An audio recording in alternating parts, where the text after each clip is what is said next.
નમસ્કાર મિત્રો, સ્વાગત છે તમારું ગીતાસ ટેસ્ટી કિચનમાં। આજે આપણે બનાવીશું વ્રત કે ઉપવાસ માટે ચટાકેદાર લીલી ફરાળી ચટણી, એકદમ સોફ્ટ અને ક્રિસ્પી સાબુદાણાના પરોઠા અને સાથે ગરમા ગરમ વડા।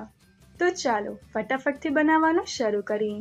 સૌથી પહેલા આપણે બનાવીશું ફરાળી લીલી ચટણી, જેના માટે આપણે એક મિક્સર જાર લઈશું। સૌપ્રથમ આપણે તેમાં એક મુઠ્ઠી લીલા ધાણા નાખીશું। હવે આપણે તેમાં ધાણાથી અડધા પુદીનાના પાન નાખીશું। હવે આપણે તેમાં એક નાનો ટુકડો આદુ ઉમેરીશું। હવે એક લીલું મરચું નાખીશું। હવે આપણે 2 ચમચી સિંગદાણા ઉમેરીશું। હવે અડધી ચમચી જીરું નાખીશું।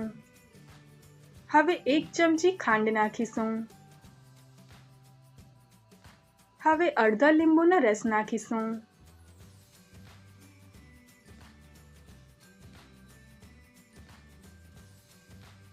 હવે 5 ચમચી સિંધવ મીઠું નાખીશું અને છેલ્લે આપણે 2 થી 3 ચમચી પાણી નાખીશું। હવે આપણે એને એકદમ સ્મૂથ પીસી લઈશું।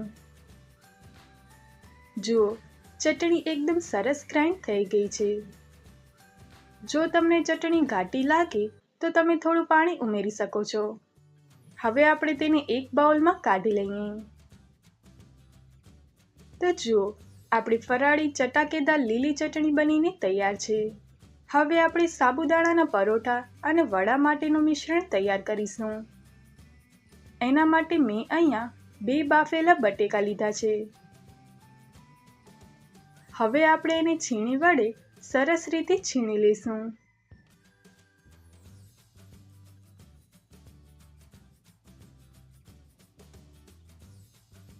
હવે આપણે એક મોટું વાસણ લઈશું। હવે એમાં 1 કપ પલાળેલા સાબુદાણા નાખીશું। અહીંયા મેં સાબુદાણાને 5 કલાક માટે પલાળી રાખ્યા હતા। હવે આપણે તેમાં બટેકાનો છીણ ઉમેરીશું। હવે આપણે અડધો કપ શેકેલા સિંગદાણાનો કરકરો ભૂક્કો ઉમેરીશું। હવે અડધી ચમચી જીરું નાખીશું। હવે થોડા ઝીણા સમારેલા ધાણા નાખીશું। હવે 2 ચમચી આદુ મરચાંની પેસ્ટ નાખીશું।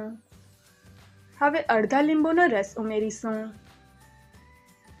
હવે 1 ચમચી સિંધવ મીઠું નાખીશું। છેલ્લે આપણે 2 ચમચી ખાંડ ઉમેરીશું। હવે આપણે આ બધું જ હાથથી બરાબર મિક્સ કરી લઈશું।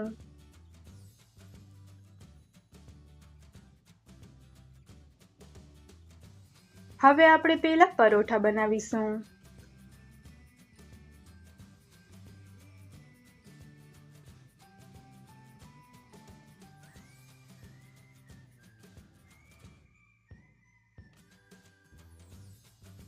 પરોઠા બનાવવા માટે આપણે પાટલા પર બટર પેપર રાખીશું।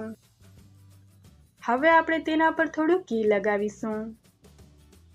હવે આપણે બટર પેપર પર થોડું મિશ્રણ મૂકીશું।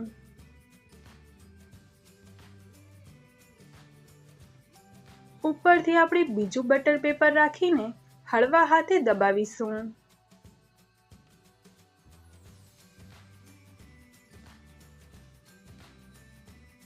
આ રીતે આપણે પરાઠાને વણીને કે થાપીને તૈયાર કરી લઈશું।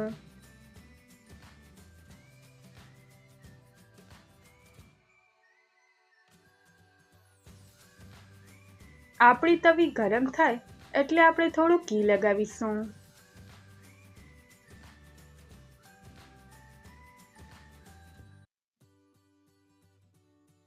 હવે આપણે તેના પર પરોઠો નાખીશું। અહીંયા આપણે પરોઠાને મીડિયમ તાપે શેકવાનું છે। આપણે બંને બાજુ ઘી લગાવીને તવેતાથી સહેજ દબાવતા જઈને ગોલ્ડન બ્રાઉન શેકી લઈશું।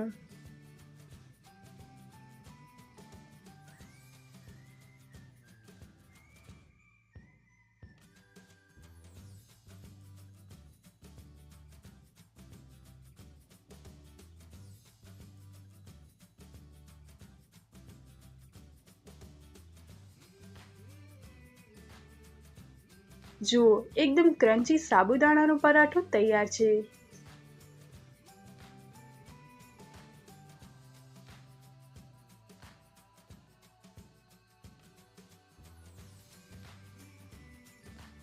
હવે આપણે એ જ મિશ્રણમાંથી સાબુદાણાના વડા તૈયાર કરીશું, જેના માટે આપણે મિશ્રણમાંથી નાના ગોલ ગોલ વડા તૈયાર કરીશું।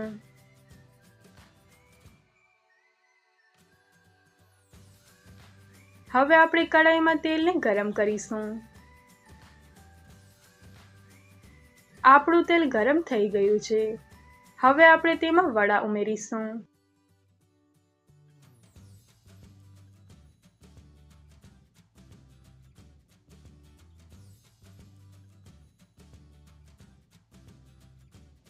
થોડીવાર પછી ચમચી કે કાંટાની મદદથી આપણે તેને પલટાવી લઈશું।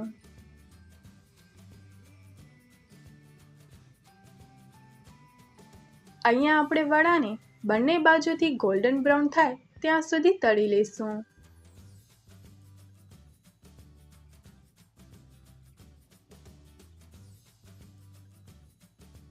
જુઓ, આપણા વડા એકદમ ક્રિસ્પી થઈ ગયા છે।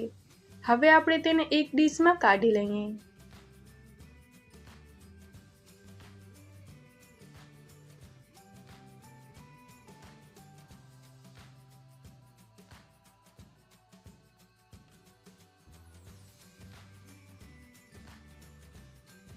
તો તૈયાર છે આપણી ચટાકેદાર લીલી ફરાળી ચટણી, એકદમ ગરમા ગરમ અને ક્રિસ્પી સાબુદાણાના પરોઠા અને વડા।